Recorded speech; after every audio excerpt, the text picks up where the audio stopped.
Un garçon qui aimait jouer au hockey a dû renoncer à ses rêves après un accident qui lui a coûté ses jambes, mais il ne cesse de jamais décourager. Un jour, son père l'a emmené au match de son équipe préférée, où le garçon a vécu une expérience incroyable. Jake Stonewall était doué. Il était passionné de sport et, alors qu'il n'avait que 5 ans, son père l'a emmené voir les deux meilleures équipes de hockey du pays s'affronter. Le garçon n'a jamais pu oublier cette merveilleuse nuit.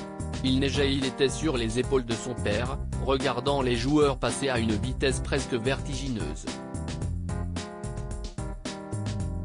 Il se souvint que son cœur battait la chamade et qu'il avait envie d'être là, sur le terrain de hockey, avec les joueurs. C'était le début de son voyage sportif, et il avait choisi le hockey comme point de départ. « Papa, je veux jouer au hockey », a-t-il dit en rentrant à la maison. « Si est-il vrai ?» a demandé son père, fier et enthousiaste, car lui aussi avait adoré le hockey dans son enfance. « D'accord, fiston, on va d'abord t'acheter du matériel, a-t-il dit en souriant. Mais pas ce soir, il faut que tu ailles te coucher, sinon ta mère va me gronder. Mais elle est au ciel, elle ne le saura pas, s'exclama Jake d'un ton badin. Elle peut toujours nous voir, mon garçon, elle veille sur nous, a dit tristement son père Todd Stonewall. Le lendemain, père et fils se sont rendus dans un magasin de sport, et ils se sont tous deux beaucoup amusés à choisir de superbes équipements pour Jake. Ils se sont ensuite rendus à la patinoire située à 2 pas du centre commercial, où ils ont passé la majeure partie de leur samedi à patiner et à s'amuser. À partir de ce moment-là, Jake est devenu un passionné de hockey. Lorsqu'il a eu l'âge requis, il a rejoint l'équipe de hockey de son école. Ses compétences étaient excellentes et il était une terreur sur la glace, ce qui rendait son père très fier de lui. Tout en continuant à jouer pour l'équipe de son école, Jake se fit rapidement remarquer pour son talent et fut même nommé capitaine de l'équipe, ce qu'il fit avec aisance étant donné qu'il était un excellent joueur d'équipe. Un jour, alors qu'il rentrait chez lui après l'entraînement, il a soudain entendu des pneus crisser derrière lui. Mais au moment où il s'est retourné pour regarder, la voiture a foncé sur lui, le projetant à plusieurs mètres. L'accident lui a coûté ses jambes, ce qui signifiait plus de hockey. Jake est resté longtemps à l'hôpital pour récupérer, et après sa sortie, son père l'a ramené à la maison et a même dû prendre un long congé à son travail pour s'occuper de son enfant. Il évitait de parler de hockey, car il pensait que cela ferait encore plus mal au garçon sachant qu'il ne pourrait plus pratiquer ce sport. Todd a dit à son fils « Je me suis débarrassé de tes crosses de hockey au cours du dîner, le premier soir où ils sont revenus de l'hôpital, et il a guetté sa réaction. « Pourquoi as-tu fait ça, papa ?» a demandé Jake, l'air déconcerté. « Parce que je ne peux plus jouer. Est-ce que ça te rend triste ?» a demandé Todd timidement, même si le soulagement le gagnait.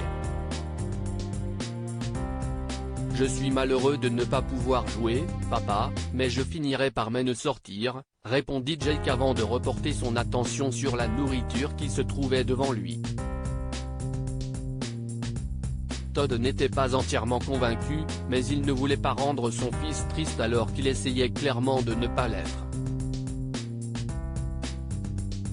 Plus tard dans la journée, le garçon se tourna vers son père et lui demanda s'il pouvait aller voir un match de hockey ce vendredi-là, parce que son équipe préférée jouait et qu'il voulait la regarder. Todd, fier de lui, a accepté et, plus tard, le week-end venu, père et fils se sont rendus à la même patinoire où Jake avait découvert son hobby. Jake était nostalgique, mais pas au point de se désintéresser du match qu'il voulait voir.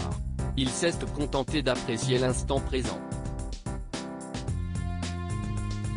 Jake surveilla son fils du coin de l'œil lorsque le match commença, et il resta vigilant. En fait, il était prêt à partir au moindre signe que son fils n'allait pas bien, mais tout s'est bien passé. Avant la fin de la saison, son père a décidé de faire quelque chose d'incroyable. Il a approché le capitaine de l'équipe et lui a expliqué sa situation. Mon fils est un grand fan de l'équipe et il était un excellent joueur avant de perdre l'usage de ses jambes, expliqua Todd. Je me demandais s'il était possible de le faire patiner quelques minutes pour l'encourager. Vous voulez qu'il patine dans cet état ? A demandé le capitaine de l'équipe, l'air déconcerté.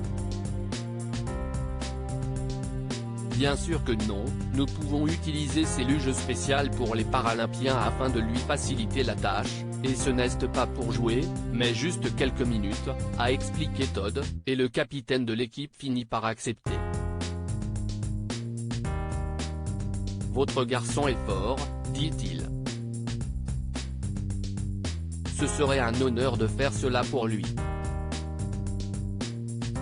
Le jour venu, le capitaine de l'équipe a appelé le garçon sur la glace pendant que les équipes se reposaient entre les périodes. Son père l'a équipé de luges paralympiques, et après cela, il s'est retrouvé à jouer sur la glace avec l'une de ses idoles. Todd se tenait à l'écart avec une caméra qu'il avait achetée pour l'occasion, et à travers ses lentilles, le père fier l'a regardé jouir de sa passion une fois de plus. Pour Jake, monter sur la patinoire avec la luge paralympique, c'était comme réapprendre à marcher, un mélange d'excitation et de crainte. Il n'a jamais oublié ce moment et, même des années après, il a continué à regarder la vidéo que son père avait immortalisée à l'aide de sa caméra. Hiroshi s'installe sa vieille mère dans une grange abandonnée et trouve un an plus tard un manoir à sa place. Des enfants trouvent une tanière d'ours dans les bois et entendent une voix féminine à l'intérieur. Un homme ne se présente pas à la pièce de théâtre de son fils à l'école, sa femme le surprend avec une autre femme dans leur maison. Quelle leçon pouvons-nous tirer de cette histoire ? Parfois, les enfants se montrent plus forts que leurs parents. Todd ne s'attendait pas à ce que Jake s'intéresse encore au hockey après son accident, mais le garçon n'a pas hésité à aller voir les matchs, et il n'est pas devenu amer à cause de ce qui lui est arrivé. N'abandonnez jamais vos rêves. Jake aurait pu renoncer à vivre dès qu'il a perdu l'usage de ses jambes, car cela l'empêchait de faire ce qu'il voulait. Mais il ne l'a jamais fait. Et même si tout ce qu'il a pu faire a été d'utiliser les luges spéciales lors de la finale, si est toujours un rêve qui s'est réalisé. Partagez cette histoire avec vos amis et votre famille pour les inspirer. Lire aussi, un garçon de 2 ans s'occupe de sa mère handicapée. Parfois, il me fait de la peine pour lire davantage d'articles. Abonnez-vous à Mon Mama sur Google News. Partagez.